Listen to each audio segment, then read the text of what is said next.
बिस्मिल्लाहिर्रहमानिर्रहीम। अस्सलामु अलैकुम। बाब 29 आज़माइशों पर आज़माइशें। अब्दुल्ला बिन जद्दान ने फ़ौरन कुरैश को 100 दरहम दिए ताकि बुतों की जो तौहीन हुई है इसके बदले उनके नाम पर कुछ जानवर ज़िबह कर दिए जाएं। फिर वो हज़रत बिलाल रज़ी अल्लाह अन्हो की तरफ बढ़ा। उसने उन्हें रस्सी से बांध दिया, तमाम दिन भूखा और प्यासा रखा। फिर उसका रोज़ का मामूल बन गया।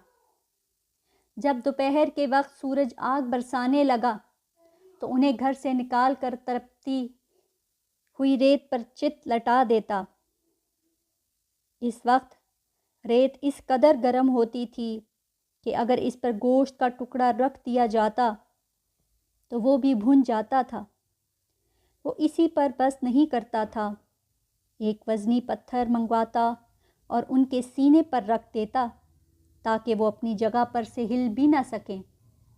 फिर वो बदबख्त उससे कहता, अब या तो मोहम्मद की रसालत और पैगंबरी से इनकार कर और लातो अज़ा की इबादत कर, वरना मैं तुझे यहाँ इसी तरह लटाए रखूँगा यहाँ तक कि तेरा दम निकल जाएगा।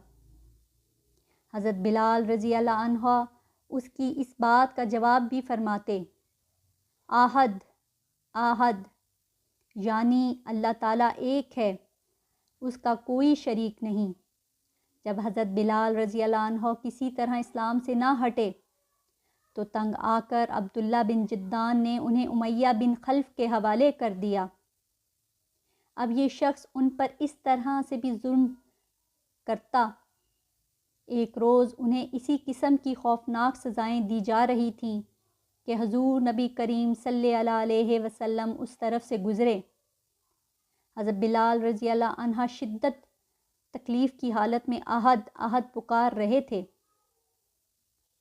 आपने उन्हें इस हालत में देख कर फरमाया, बिलाल, तुम्हें ये आहद आहद ही निजात दिलाएगा। फिर एक रोज़ हज़रत अब्दुल्ला रज़ी अल्लाह अन्हा उस तरफ से गुज़रे। उमैया बिन खल्फ ने उन्हें गरम रेत पर लिटा रखा था। सीने पर एक भारी पत्थर रखा हुआ था। उन्होंने ये दर्दनाक मंजर देखकर उमैया बिन खल्फ से कहा, क्या इस मस्कीन के बारे में तुम्हें अल्लाह का खौफ नहीं आता? आखिर कब तक तुम इसे अज़ाब दिए जाओगे?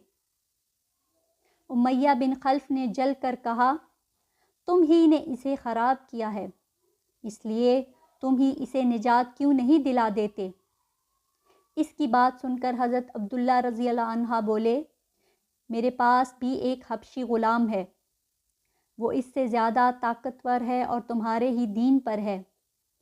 मैं उनके बदले में तुम्हें वो दे सकता हूँ। ये सुनकर उमैया बोला, मुझे ये सौदा मंजूर है। ये सुनते ही अबू बकर सिद्दीक़ ने अपना हबशी ग़ुलाम उसके हवाले कर दिया। उसके बदले में हज़रत बिलाल रज़ी अल्लाह अन्हो को ले लिया और आज़ाद कर दिया। सुबहान अल्लाह, क्या खूब सौदा हुआ। यहाँ ये बात जान ली चाहिए कि हज़रत अबू बकर रज़ी अल्लाह अन्हा का हबशी ग़ुलाम दुनिया के लिहाज से बहुत कीमती था।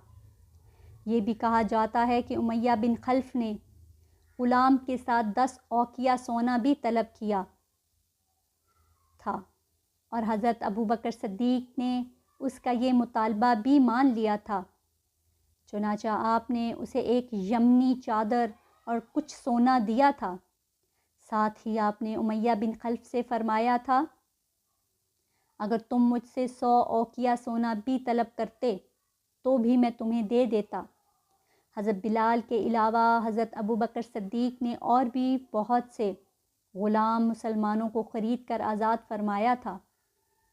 ये वो मुसलमान ग़ुलाम थे जिन्हें अल्लाह के नाम लेने की वजह से जुल्म का निशाना बनाया जा रहा था। उनमें एक हज़रत बिलाल की वालदा हुम्मामा थी, एक आमिर बिन फ़हीरा थे। उन्हें अल्लाह का नाम लेने पर बड़े बड़े सख्त अज़ाब दिए जाते थे। یہ قبیلہ بن تیم کے ایک شخص کے غلام تھے۔ وہ حضرت ابوبکر صدیق کا رشتہ دار تھا۔ آپ نے اپنے رشتہ دار سے خرید کر انہیں بھی آزاد فرمایا۔ ایک صاحب ابو فکیہ تھے، یہ صوفان بن امیہ کے غلام تھے۔ یہ حضرت بلال کے ساتھ ہی مسلمان ہوئے تھے۔